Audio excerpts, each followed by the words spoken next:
বাংলাদেশের স্বাধীনতার ৫৩ বছর পরও মুক্তিযোদ্ধার তালিকা নিয়ে শেষ হচ্ছে না বিতর্ক, বরং নতুন করে সামনে এসেছে বিস্ফোরক এক তথ্য। অভিযোগ উঠেছে দেশে প্রায় ৭৯,০০০ ভুয়া মুক্তিযোদ্ধা রয়েছে, যারা বছরের পর বছর ধরে রাষ্ট্রীয় সুযোগ সুবিধা ভোগ করে আসছেন। সম্প্রতি আলোচনায় এসেছে সাবেক আমলা মোল্লা ওয়াহিদুজ্জামানের নাম।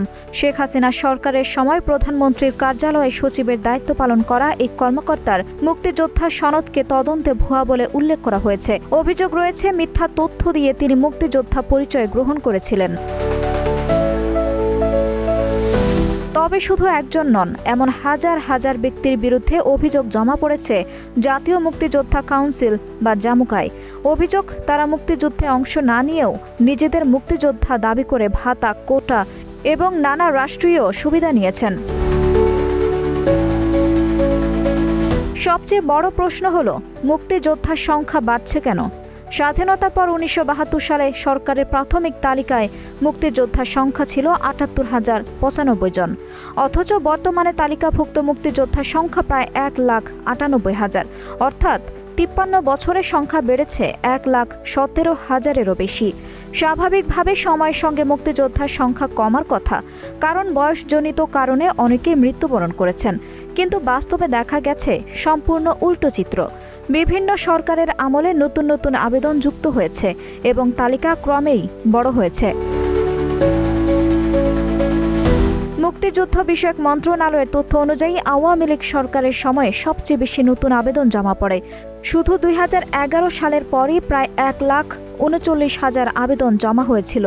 এদিকে জুলাই গণ অভ্যুত্থানের পর জামুকায় অভিযোগ আসে, তালিকায় থাকা ৭৯,০০০ ব্যক্তির মুক্তিযোদ্ধা পরিচয় নিয়ে প্রশ্ন রয়েছে।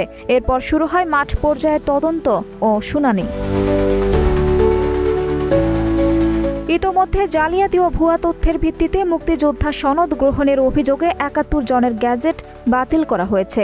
এর মধ্যে ১২ জন নিজেরাই স্বীকার করে সনদ বাতিলের আবেদন করেন। এছাড়া বয়সসীমা পূরণ না হওয়ায় ২,১১১ জনের সনদ বাতিল হয়েছে। সব মিলিয়ে জামুকা প্রতিষ্ঠার পর এখন পর্যন্ত ৬,৪৭৬ জনের মুক্তিযোদ্ধা সনদ বাতিল করা হয়েছে। সরকারি হিসাবে বর্তমানে মুক্তিযোদ্ধা কোটায় চাকরি পাওয়া ব্যক্তির সংখ্যা ৮৯,০০০-এরও বেশি। ফলে ভুয়া মুক্তিযোদ্ধাদের বিষয়টি শুধু সম্মানের প্রশ্ন নয়, এটি রাষ্ট্রীয় অর্থ ও সুযোগ সুবিধার সঙ্গেও জড়িত। মুক্তিযুদ্ধ বিষয়ক মন্ত্রণালয় জানিয়েছে, অভিযোগ পাওয়া ৭৯,০০০ ব্যক্তির বিষয়ে তদন্ত দ্রুত শেষ করার উদ্যোগ নেওয়া হয়েছে। পর্যায়ক্রমে গণশুনানি অনুষ্ঠিত হবে এবং অভিযোগ প্রমাণিত হলে বাতিল করা হবে সংশ্লিষ্টদের সনদ। তবে সরকারের সামনে আরেকটি বড় চ্যালেঞ্জও রয়েছে। ভুয়া মুক্তিযোদ্ধাদের বাদ দিতে গিয়ে যেন প্রকৃত মুক্তিযোদ্ধারা কোনোভাবেই ক্ষতিগ্রস্ত না হন, কারণ অনেক প্রকৃত মুক্তিযোদ্ধা কখনো তালিকাভুক্ত হওয়ার আবেদনই করেননি। তাই এখন সবার নজর একটাই প্রশ্নে, তদন্ত শেষে সত্যি কি বেরিয়ে আসবে মুক্তিযোদ্ধার প্রকৃত তালিকা, নাকি বিতর্ক আরও দীর্ঘ হবে? আঞ্জুম হক আরবি, টাইম নিউজ ডেস্ক।